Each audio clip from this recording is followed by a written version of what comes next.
we've already got some coronation magic for you, some coronation stuff, because Lance Forman is here, former MEP, of course, also the co-owner of Forman and Field. I say co-owner, perhaps you're just the owner, are you? Well, yeah, with my wife, of course. With your wife, of course. So that's a co-owner then. Forman and Field, wonderful food company. He's made something called a Coronation Box, which I just put out as a picture a minute ago, which has got all sorts of delights in it. Some cheese, it looks like some crackers, some coronation chicken, of course. Of course. Some rather nice-looking pâté, Forman and Field desserts as well, some a pork pie, perhaps, a sausage roll. It all looks rather lovely. Thank you for bringing it in.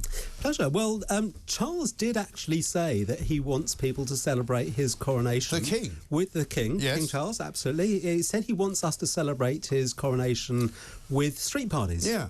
And we thought, well, we have to rise to the occasion and put together a fantastic collection of British food. Absolutely. So I got together with my chefs about 4 or 5 weeks ago, and we came up with this wonderful thing, the Coronation Box, which is great, because one of the things that people don't particularly necessarily want to do is sort of cook and go to all the trouble of all that. So this is just, you just get this delivered. It arrives, if you're exactly. It's for two. The idea is for two. If you're joining a street party, you might take yours with you. Yeah. You might want to share it out. You might want to take a few of them, or even if you were just watching in front of the, in front of the telly at home. There's quite a few things here, aren't there? I mean, there's a sausage roll which looks rather good. I'll just hold that up so that everybody can see, because you can always tell a good sausage roll by the pastry. I always and can you see the little crown on the top? I can see the little crown on the top. Yeah, it's all made by our chefs. And we've got a fantastic team of chefs. The chef that runs our kitchen that makes all this was formerly the executive chef on the Orient Express train. Oh, really? So, and the chef that pretty much runs my business was trained at the Connaught, Gavroche. You're talking proper top end. This stuff. Is top end food. Now, if I take a little bite of the sausage roll, you may have to speak for a moment. Okay.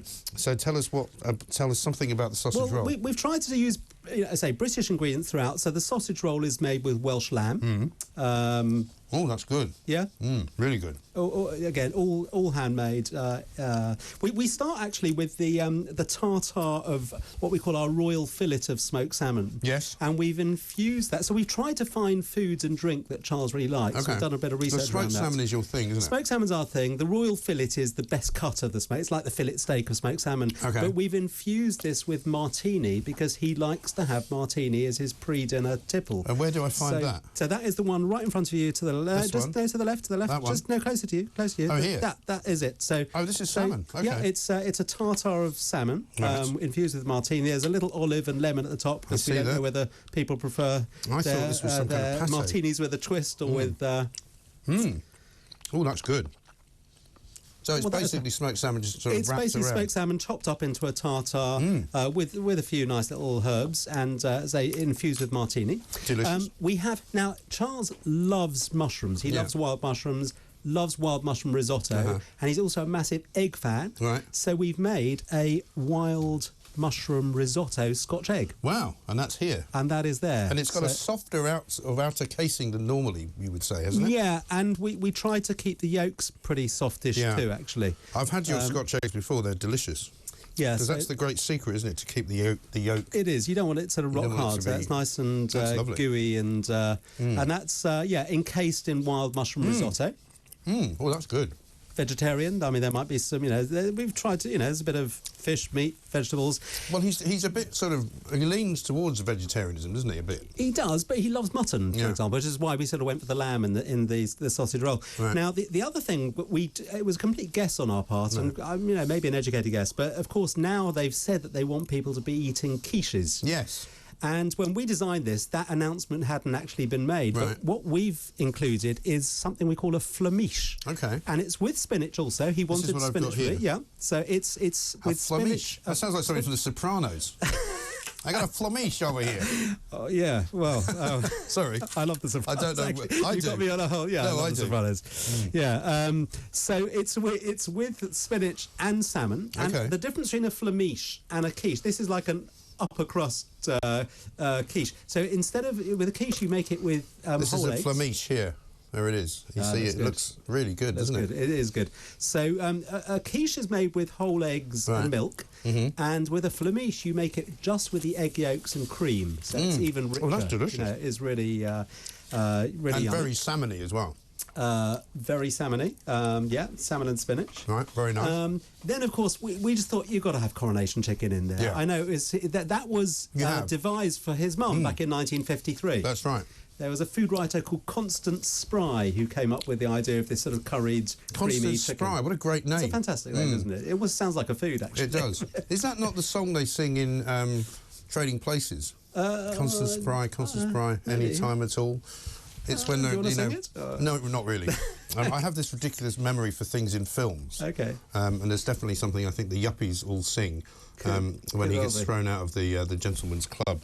So coronation chicken. So you get the coronation chicken. We've got some lovely Godminster crackers there, which also then go with cheese. Yes. And the cheese we've chosen, I know Charles is a big fan of cheeses, and of course Godminster crackers. So here's the coronation chicken. I'll just hold that up as well.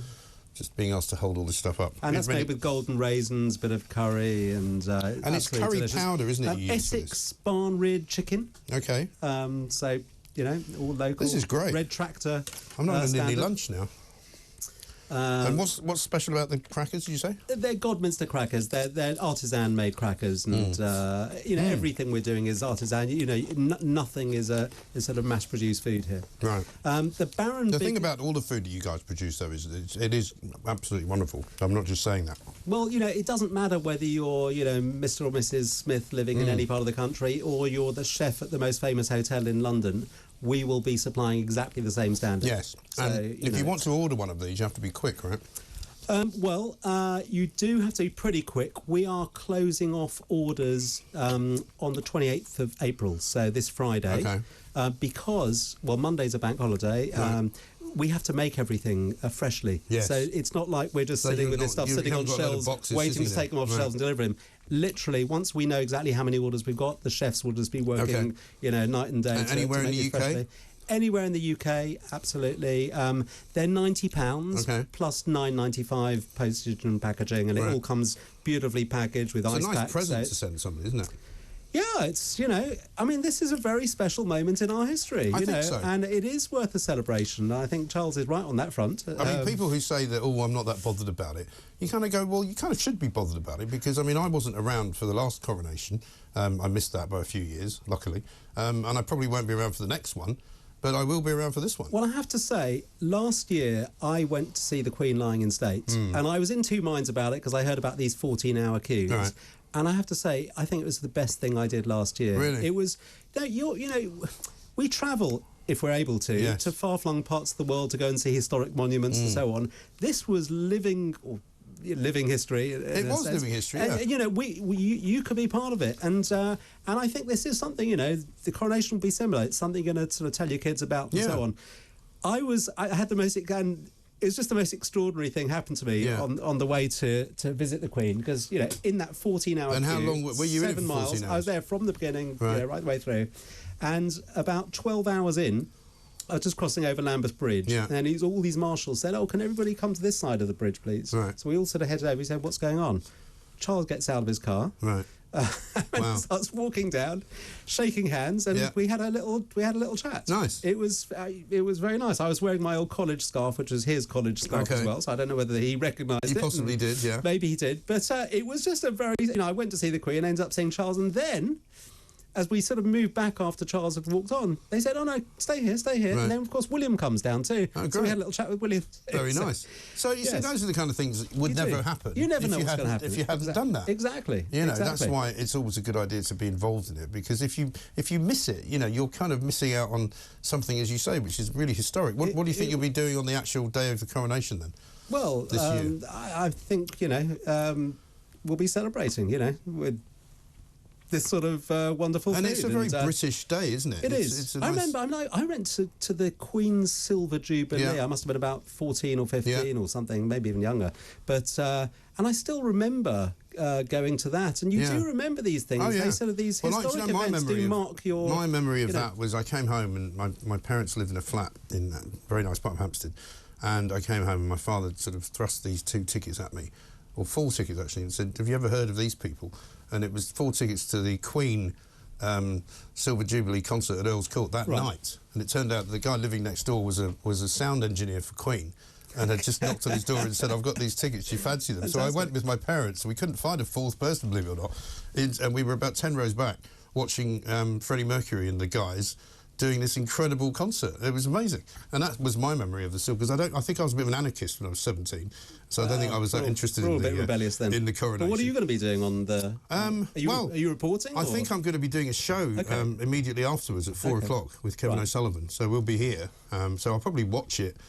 At home, I guess. But I think everyone will. I mean, everyone around the world's going to be watching this, aren't they? You know, so it's you've got to invest a little bit of time in. Well, I think it's one of the things that Britain is very good at, and occasionally we have a sort of a faltering of our identity, our national identity, and it's nice to remember who we are.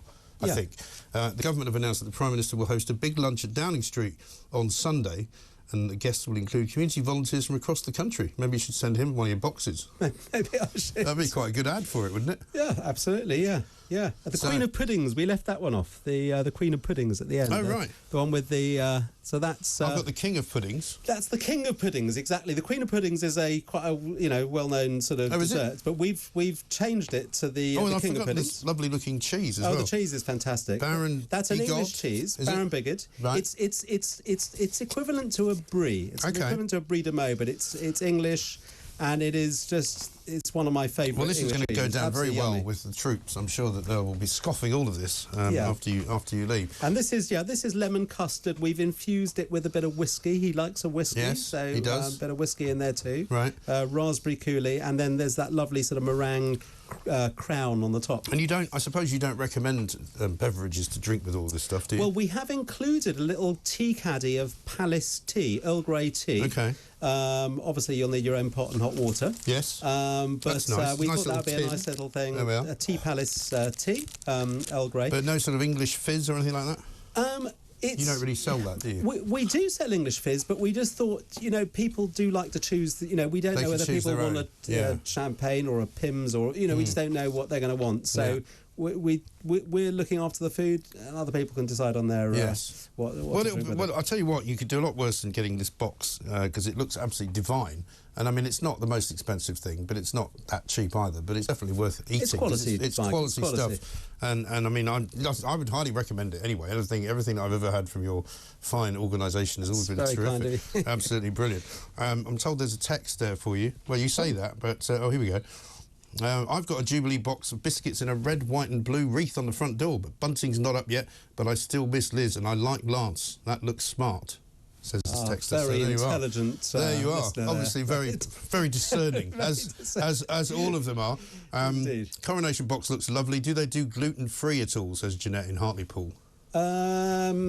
We do gluten-free food. All our fish cakes are gluten-free. We were doing all the fish cakes for Wimbledon last year, and about 3 or 4 days before it all kicked off, they said, "By the way, can you do them gluten-free?" Right. I said, okay then. If you want them gluten-free, we'll do them. So we do gluten-free food. This isn't. I mean, the tartare doesn't have any gluten in. The pudding doesn't have any gluten in, but there is gluten in the flamiche and the sausage rolls. The flamiche. So something. The coronation chicken there isn't. So, okay. So you can mix and match. But there's a lot. I mean, we say this is for 2, but actually, there's quite a lot of food here. It would. I mean, that'll go around more than 2 of the people behind the glass there, I'm sure. Well, Lance, delightful. Thank you for coming in with it all, and we shall enjoy scoffing it, I should imagine. Thank you for allowing me to share. Not at all.